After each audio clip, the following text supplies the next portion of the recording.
Ankita attendance mark कीजिए। आप लोग थोड़ा सा, मनजोत, मनप्रीत, मुस्कान अटेंडेंस मार्क कीजिए। निखिल,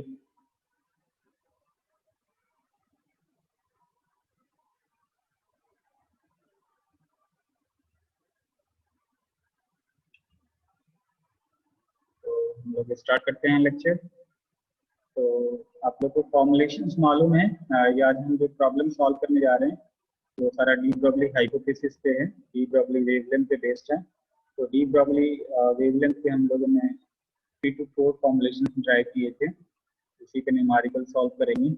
तो फर्स्ट जो न्यूमेरिकल है that is find the wavelength of 1 kg object which speed is 1 metre per second. यहाँ पर आप लोग ध्यान दीजिएगा कि ऐसा नहीं कि जस्ट ये क्वेश्चंस करके और आपका डीपी कंप्लीट हो गया, आपने बहुत सारा टास्क कर लिया। ऐसे मतलब कोई सा भी अगर इस टाइप की प्रॉब्लम आपने सॉल्व कर लिया तो आप किसी भी टाइप के प्रॉब्लम को सॉल्व कर सकते हैं ऐसे फॉर्मुलेशन से, right. This is just a practice, right. So find the wavelength of 1 kg object which speed is 1 metre per second. तो कौन सी वेवलेंथ फाइंड आउट करनी है? यहाँ पर हम क्वांटम मैकेनिक्स पढ़ रहे हैं और यहाँ पर वेवलेंथ की बात कर दी गई, तो आप समझ सकते हैं कि वेव एंड लेंथ है ना। Wave the disturbance produce in the medium that is called wave, है ना। और वेव जब प्रोड्यूस होगी, डिस्टर्बेंस प्रोड्यूस होगी तो मीडियम में प्रोपेगेट करेगी, राइट। हाँ, कोई एक सिंगल स्टूडेंट कोई मैं चैट बॉक्स में मैसेज ड्रॉप करो या फिर अनम्यूट करके मेरे को इन्फॉर्म करो कि साउंड क्लियर है, ऑडिएबल है। निखिल, आप बताइए। ठीक है, yes sir. Very good, very good. Yes. ऐसे में आज अपने मोबाइल के नेटवर्क से कनेक्ट कर रखा हूँ क्योंकि कॉलेज का नेटवर्क अभी शट डाउन हो गया था, राइट। तो कोई इशू नहीं है, लेकिन ये सब प्रॉब्लम आते रहेंगे। तो मैं डिस्कस कर रहा था एक क्वेश्चन पे थोड़ा सा हम बात कर लेते हैं। तो कैसे पता लगा कि ये न्यूमेरिकल क्वांटम मैकेनिक्स का है, डी ब्रॉगली हाइपोथेसिस का है, कौन सा फॉर्मुलेशन यूज करना है? तो जस्ट मैं फर्स्ट क्वेश्चन में बात करूंगा कि आपकी स्ट्रेटेजी क्या होनी चाहिए किसी भी प्रॉब्लम को सॉल्व करने के लिए। सबसे पहले एग्जामिनेशन पॉइंट ऑफ व्यू से अगर आप कहीं कंपटीशन में अगर बैठ रहे हैं और इस टाइप की प्रॉब्लम या फिर इतना इजी तो नहीं आता है, थोड़ा सा और इसके स्टैंडर्ड रहेगा, राइट। तो एग्जामिनेशन में अगर आप थ्योरेटिकल क्वेश्चंस को सॉल्व कर रहे हैं, ऑब्जेक्टिव नहीं कर रहे हैं, तो फिर ये आपकी स्ट्रेटेजी होना चाहिए कि सबसे पहले अगर मान लीजिए कि यहाँ पर ये मैं बुक से स्कैन कर रखा हूँ तो क्वेश्चन नंबर 19 है, तो आप इस यहाँ पर आंसर या सॉल्यूशन लिखेंगे, सॉल्यूशन और 19 लिखेंगे, राइट। जो क्वेश्चन नंबर होगा, जो आंसर शीट में रहेगा वही यहाँ पर मेंशन करेंगे, राइट। इधर आप इसको सॉल्यूशन की जगह आप आंसर लिख सकते हैं, अगर आप इसको और शॉर्टकट में लिख सकते हैं आंसर नंबर 19, है ना। ये ध्यान रखिएगा अपनी मर्जी से ना क्वेश्चन नंबर इसको चेंज करें, है ना।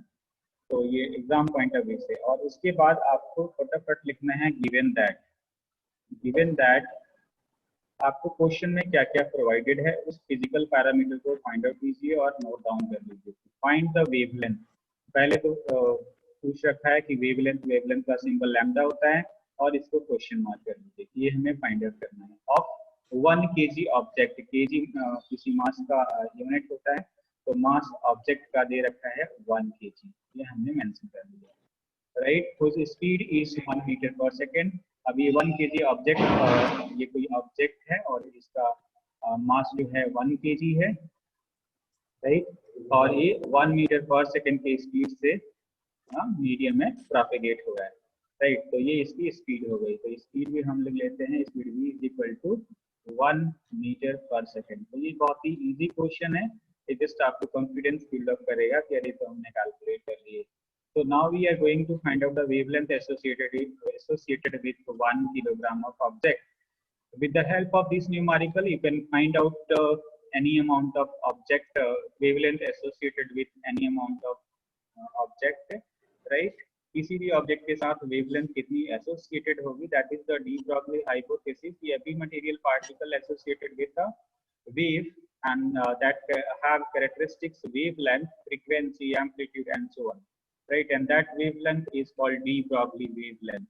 So we can find the wavelength associated with every material particle. So what is de Broglie wavelength for this object? as we know that this is the material particle, this is the material object, so wavelength of this particle is defined as metre रख के lambda is equal to h upon mv। कई लोगों ने इसके answer calculate करके register पे आपको अभी करना है, राइट। रजिस्टर पे ले लीजिए, आप लोग को रजिस्टर पे इसको सॉल्व करना है। सिर्फ हम वीडियो ऑफ कर दो बेटे, जस्ट ऑडियो आपका ऑडियो वीडियो ऑफ करके सिर्फ हम, ठीक है, आपका रजिस्टर पे न्यूमेरिकल आपको सॉल्व करना है, राइट। तो और इसको स्कैन करके गूगल क्लासरूम पे आपको अपलोड करना है। ये ड्यूरिंग द सेशन आपका, ड्यूरिंग द सेमेस्टर आपका जो भी टॉपिक होगा इन बिटवीन इस पे असाइनमेंट होगा। तो समझ लीजिए कि ये 6-7 क्वेश्चन है, ये आपको एज ए असाइनमेंट असाइन होगा, राइट। ये आपके 20 मार्क्स का असाइनमेंट हो जाएगा अभी जो भी हम 2-4 टॉपिक पढ़ रखे हैं उस पे। और ये न्यूमेरिकल अभी आप सॉल्व कर ले, एज इट इज आपको स्कैन करके PDF फाइल बना करके गूगल क्लासरूम पे उसको रिटर्न कर देना है। सिपम बेटे आवाज मेरे सुन रहे होंगे आप, तो आप वीडियो ऑफ कर दीजिए, राइट। तो हम लोग को ये फॉर्मुलेशन मालूम है, और यहाँ पर याद रखिएगा कि अगर आप किसी रिलेटिविस्टिक पार्टिकल के लिए बात कर रहे हैं तो इसको आप लैम्डा अपॉन p का फॉर्मूला यूज करेंगे, and p is the momentum of photon. Relativistic particle के लिए lambda is equal to h upon p use करना है, बट ये कोई रिलेटिविस्टिक पार्टिकल नहीं है, 1 kg का ऑब्जेक्ट है। That's why p is equal to pc ना यूज करके p is equal to mv use करेंगे, राइट। मोमेंटम की जगह यहाँ पर हमने mv यूज किया because that have mass m, that is not a relativistic mass, that is a material particle mass। तो just value substitute कीजिए, as we know that h is the Planck constant, right। h की value आपको मालूम है, यहाँ पर लिखिए as we know that। ये सारा कुछ आपको इस तरह से, मैं सारे क्वेश्चंस में नहीं ये सारी कहानी बताऊंगा, ये जस्ट आपको जो मेरी स्ट्रेटेजी रहती है, एज वी नो दैट। थोड़ी सी पेन टैबलेट पे मेरी हैंडराइटिंग अभी सही नहीं है, कुछ दिन के बाद सही हो जाएगी। तो h की वैल्यू कितनी है, 6 ये रख लीजिए 625 into 10⁻⁻34 जूल सेकेंड, राइट। तो फॉर्मूला ये आप यहाँ पर एज वी नो दैट ये फॉर्मूला है, राइट। तो वैल्यू सब्स्टिट्यूट कीजिए और सॉल्व कीजिए। मास आपको प्रोवाइडेड है, v प्रोवाइडेड है, देखिए v प्रोवाइडेड है, मास प्रोवाइडेड है, और h की वैल्यू भी यहाँ पर मैंने मेंशन कर दी।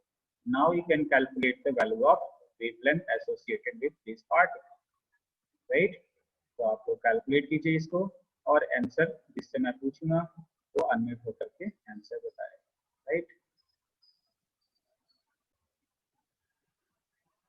तो कुछ स्टूडेंट लास्ट में ज्वाइन किए थे, तो उसको चेकआउट कर लीजिए एक बार। इसको मैं जूम इन करके एक बार आपको ओवरऑल बता देते हैं। तो क्वेश्चन था हमारा, find the wavelength of 1 kg object which is speed is 1 metre per second. तो आप चेकआउट कर सकते हैं कि जो वेवलेंथ होगी वो कितनी होगी, 6.625 इंटू 10⁻⁻34 मीटर। ये -34 है, 0.0000 आप इमेजिन कर सकते हैं कितना होगा, राइट। और लास्ट में इधर 6 है ना।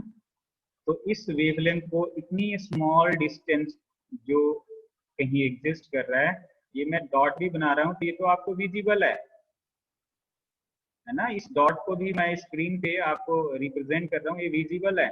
बट इसको जो कि इतना स्मॉल है, that is the microscopic thing, तो -10⁻⁻6 है, यहाँ पर 10⁻⁻34। So we cannot observe the wavelength associated with 1 kg object with classical mechanics, but quantum mechanically we can find out this, right. That is the value of wavelength is 6.625 into 10⁻⁻⁷, right. So next question is, तो अब आपको ये next question solve करना है। Calculate the wavelength associated with 2 kilo electron volt electron. Given mass of electron is 9.1 into 10⁻⁻31 kg and Planck's constant is 6.62 into 10⁻⁻34 joule second. Right? Same हमें parameter calculate करना है, but formulation will be different. तो यहाँ पर उसी तरह से बिल्कुल यहाँ पर आप मेंशन कीजिए आंसर नंबर 20। बेटे म्यूट कर लीजिए, कोई अगर अनम्यूट है तो। Gurpreet Singh mute all.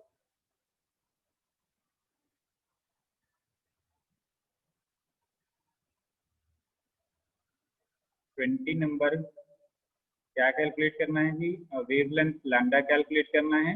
Given that आप लिख लीजिए, फटाफट आप लोग न्यूमेरिकल सॉल्व कीजिए। Given that lambda is equal to question mark, lambda find out करना है। और पोटेंशियल यहाँ पर हमें प्रोवाइडेड है 2 electron volt, that is energy electron volt में है, दैट इज एनर्जी, राइट। तो E is equal to 2 kilo electron volt. इसको इमीडिएटली आपको कन्वर्ट कर लेना चाहिए, राइट। क्योंकि यहाँ पर ये किलो भी है, इलेक्ट्रॉन वोल्ट भी है। एनर्जी का यूनिट क्या होता है आपको मालूम है, एनर्जी का यूनिट जाउल होता है। तो जाउल में इसको एनर्जी को आपको कन्वर्ट करना पड़ेगा, तभी हमें वेवलेंथ मीटर में फाइंड आउट कर सकते हैं, राइट। और मास की वैल्यू यहाँ पर प्रोवाइडेड है 9.1 इंटू 10⁻⁻31 kg, राइट। तो बेसिकली यहाँ पर इलेक्ट्रॉन को हम लोग इतनी एनर्जी प्रोवाइड कर रहे हैं, राइट। इलेक्ट्रॉन का मास यहाँ पर मेंशन है, राइट। और प्लैंक कांस्टेंट की वैल्यू आपको मालूम है, S is equal to 6.625 into 10⁻⁻34 joule second, right. तो फॉर्मुलेशंस देखिए, as we know that lambda is equal to क्या फॉर्मूला था, energy is equal to sorry wavelength lambda is equal to h upon a अपन लोग derive किए थे 2me, right. तो h की वैल्यू सब्स्टिट्यूट कीजिए, मास की वैल्यू, एनर्जी की वैल्यू कन्वर्ट कर लीजिए पहले, right. 1 kg is equal to आपको मालूम है 10⁻⁴, इलेक्ट्रॉन वोल्ट की वैल्यू मालूम है, 1 electron volt is equal to 1.6 into 10⁻⁻19 joule. तो उसको फैक्टर सब्स्टिट्यूट कीजिए और इसमें सॉल्व करके इसका आंसर बता